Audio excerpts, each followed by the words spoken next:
The Google Pixel 10 Pro XL is the Pixel phone to buy this year.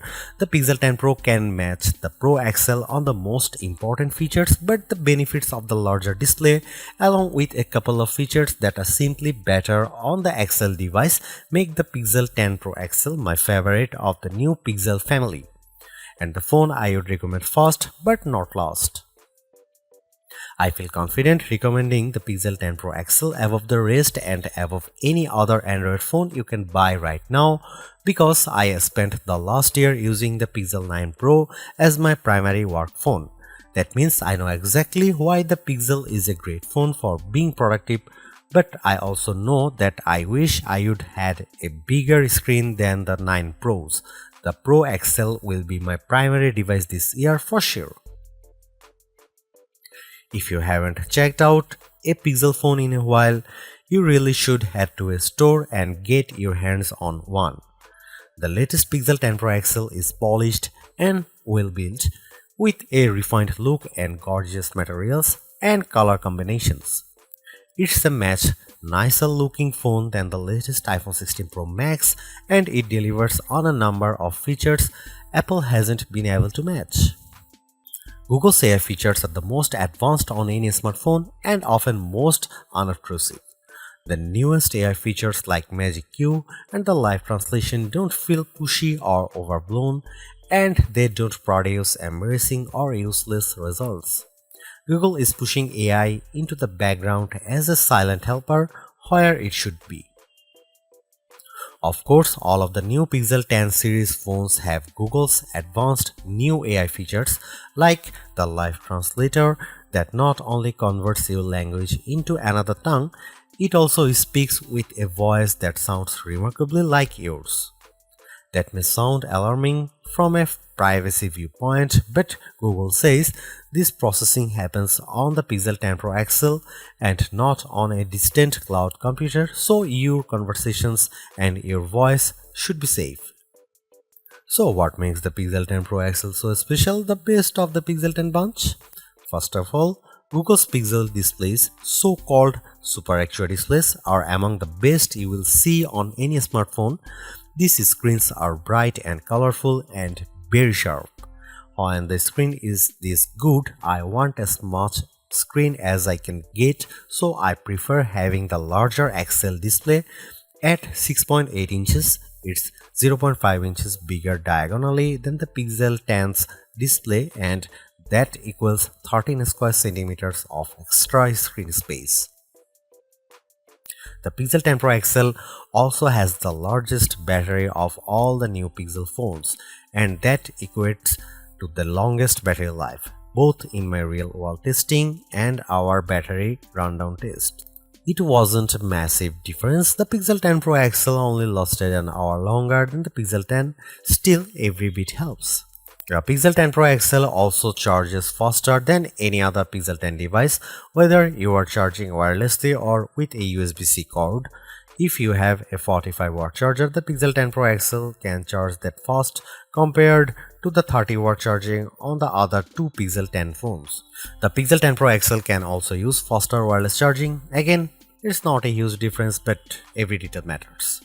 The biggest benefit for me is the combination of Google's winning Super Actua display with the Pixel 10 Pro XL cameras. If I am taking serious photos, I want the biggest viewfinder possible to get the right shot. The extra screen space on the Pro XL phones felt like a big advantage, and if photography is important to you, I'd recommend the Pro XL phone first. The Pixel 10 Pro has the exact same camera specs, but having the bigger Pro XL display helped me take better shots. Are there other benefits to the Pro XL? Well, not really. It isn't any faster than the Pixel 10 Pro or even than the Pixel 10. In our benchmark tests, the extra RAM in the Pro models didn't seem to make much difference. Pixel phones still disappoint if you only care about the numbers. I don't rely on benchmarks, though. The Pixel 10 Pro XL was satisfying and quick in almost every task. There was some lag on the camera, but most of other features, including the latest AI helpers, ran smoothly with no delays. Google has another winner with the Pixel 10 Pro XL and the whole Pixel 10 family. Between the premium design, the excellent software, and the advanced AI features, this is a phone that iPhone fans should seriously consider, and Galaxy owners should envy. I'll be keeping this phone close by, snapped to my MagSafe charging stand until an even better Pixel comes along. I remember the days when a new phone would cost the same but come with more storage and RAM than last year's model because component costs had decreased. This year's Pixel 10 Pro XL is more expensive than before and it comes with 256 GB of storage, but I'm not awarding Google any medals for giving the phone enough space. This phone should be cheaper. To be fair, 256 GB of storage is the right amount unless you play a ton of games or you shoot video with your phone at high resolution. There's a 1TB model available, but only serious enthusiasts need apply, and you know who you are. The color options this year are a bit drab. I like the moonstone color and the jade, but they aren't very exciting. My review unit is the porcelain white, which looks classy but a bit bland. Google also sent along a silicone case with magnets built in that matches the phone perfectly. If you want the 1TB storage option, it's only available in the black obsidian. The Pixel 10 Pro XL and the Pixel 10 Pro have identical camera lenses and sensors, but I am calling the Pro XL the better camera phone because of the larger display and longer battery life. Both of those attributes are features that camera buyers look for, and they make a difference when shooting the pixels. The photos I got from the Pixel 10 Pro XL were fantastic, perhaps the best I have seen on any camera phone.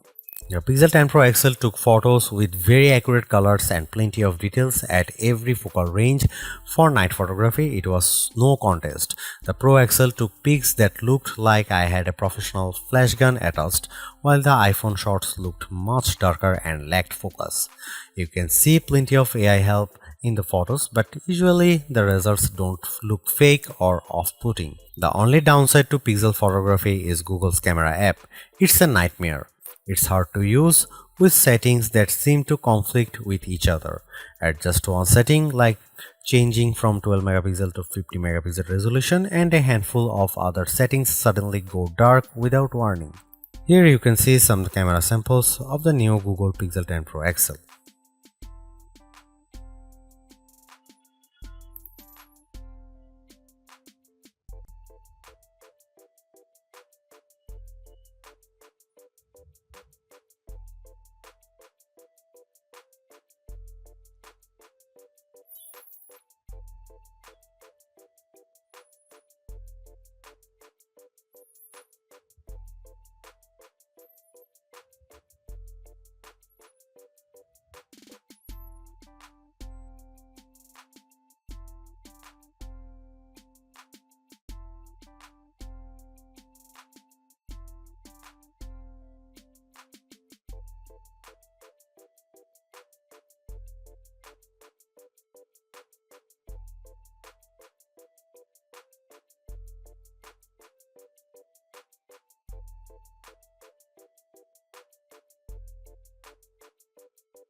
Google's made a few but effective upgrades to the Pixel 10 Pro XL.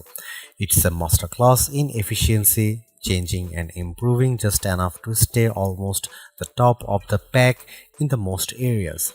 The display's brightness is unmatched, and the camera's ultra-wide perhaps aside offer a balanced natural look that I can see a lot of people liking. It's unfortunate the Pixel 10 series is still the lowest powered of the flagship phones on sale today and lags behind its main rivals on battery efficiency.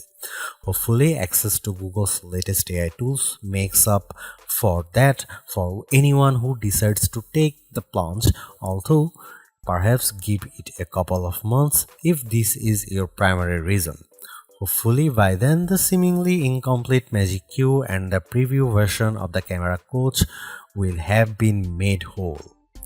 The Galaxy S25 Ultra may still be a better pick for you if you want more power and power efficiency from your phone. The Pixel 10 Pro may also be a better fit than the XL considering you only sacrifice display size and battery life for a cheaper phone that's otherwise just as capable as its large sibling. But the Pixel 10 Pro XL is the most capable of competitive of Google's latest batch of phones. If you are buying a phone right now and want best-in-class software combined with top-tier hardware, this Pixel is probably the one to pick.